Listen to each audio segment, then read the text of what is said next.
July 1st, that ominous day of beginnings. Once the civilian academic world of high school and college was left behind, the momentous calendar day of beginnings shifted from September to July.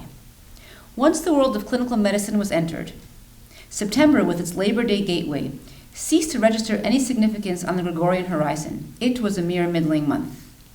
Even January, with its societally anointed New Year's Day, was just another chit to be passed along. July was now the granite milepost, both threshold and denouement, climax and frontier. July was the yardstick and the chronometer of medicine. Like newly mulched earth at the start of planting season, everything in the medical world was turned over on July 1st. Third-year medical students became fourth years, fourth-year students commenced as interns, interns became residents, residents reappeared as fellows, fellows were incarnated as attendings. July was a month of nervous excitement, each person in the hospital hierarchy kinking their shoulders, adjusting to their new skin. Of course, it was assumed that this process was to be done silently and internally. Outwardly, it was expected that each brick in the pyramid would act as though this unfamiliar identity was a comfortable fit, solid with experience and confidence. On July 1st, everyone was expected to walk into their untested roles and act as though they'd been there for years. No one was supposed to admit to the bizarreness of being ratcheted up a notch to a new rank upon the stroke of midnight. One had to comport oneself as though the world of June 30th and prior had never existed, and that July 1st was as smooth as any other day. Or, as the intern said, when in doubt, pretend. All the new Bellevue interns arrived promptly at 7:15 a.m. on July 1st to receive their list of patients, along with their one-time only free bagel breakfast. All that is except me. I had been assigned to begin internship on night float, 4 weeks straight of night shift only.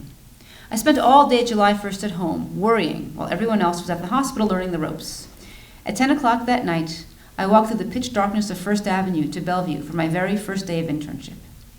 Eerie yellow lights, as though from an alien spaceship, filtered out from the parking garage next to the hospital. 2 old men were leaning against the brick wall, drinking out of paper bags. I walked down the tiny alley under the overhang of the parking garage to the single-door entrance of the old Bellevue building. The foyer was littered with the dazed detritus of coffee cups, candy wrappers, and cigarette butts. Smoke still hung in the air.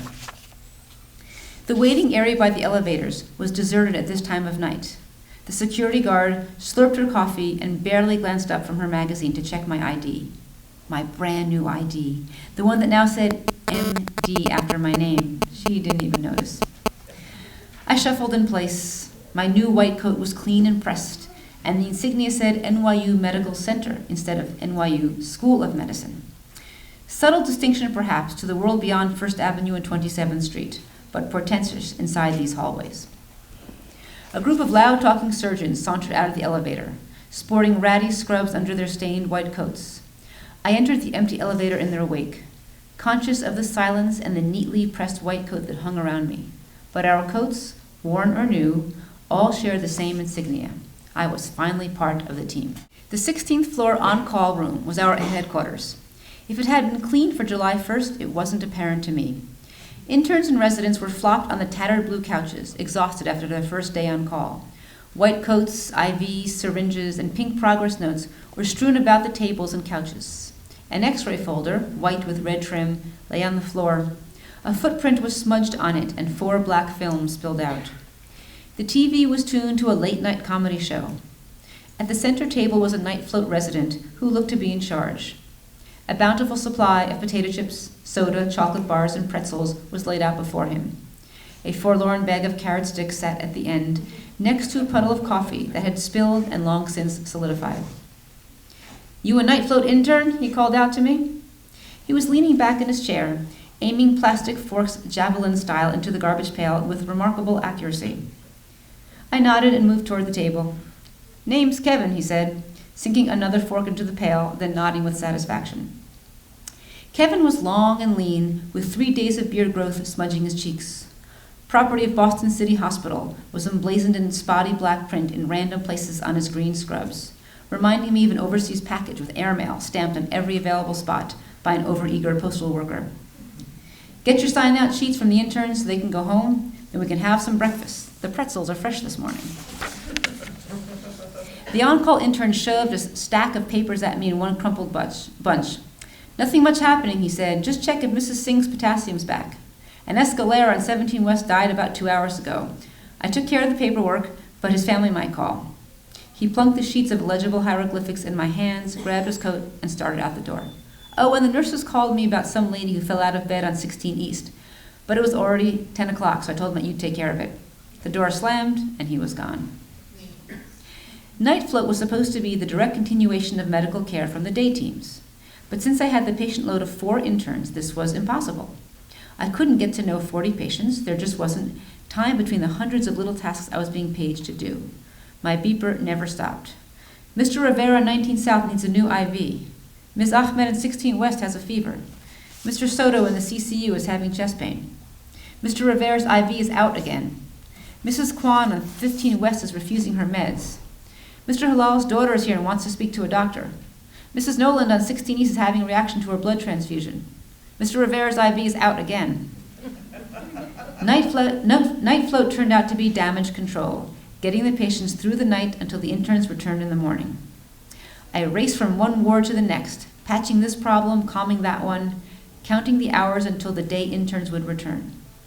But my technical skills improved rapidly because there was so much to do and no one else to do it for me. Within a few days, I was able to draw double sets of blood cultures in semi-darkness. I could do a blood gas on the first try. I found that I only had to call Kevin for the really difficult IVs and the drug users who had no veins. Kevin was the model laid-back resident, comfortably unshaven and insouciantly grungy. The cares of the everyday world didn't seem to faze him. That impressed me to no end. I always worried about getting enough sleep, about finding something decent to eat, about getting all my work done, about fitting all the paraphernalia I'd need in my pockets, about getting called for something I couldn't handle. Kevin seemed to be perpetually relaxed. All through the night as I returned from this or that task, I'd find him in the call room with his feet up on the table, his hand on the remote control, the New York Times and a bag of chips open at his side. Yet at 8 a.m., when the day teams would arrive, there'd be a stack of at least 3 or 4 admissions that he'd worked up during the night, with thoroughly written histories neatly tucked inside the red and white x-ray folder for each patient. The pockets of his white coat were nearly empty of stuff, yet the times I saw him at a patient's bedside, he always managed to pull the exact needed piece of equipment from his pocket. Kevin's vocabulary was comfortably sprinkled with scatological references to the patients he admitted. On good days, he merely referred to the patients from the nursing homes as GOMs. The term Gomer came from a popular medical novel, The House of God, and was originally an acronym for Get Out of My Emergency Room. But it had taken on a life of its own. GOMs or Gomers now meant any demented or homeless patient who was undesirable. GOM docs were meagerly trained doctors out in the community who sent half-dead patients to the hospital for useless evaluations.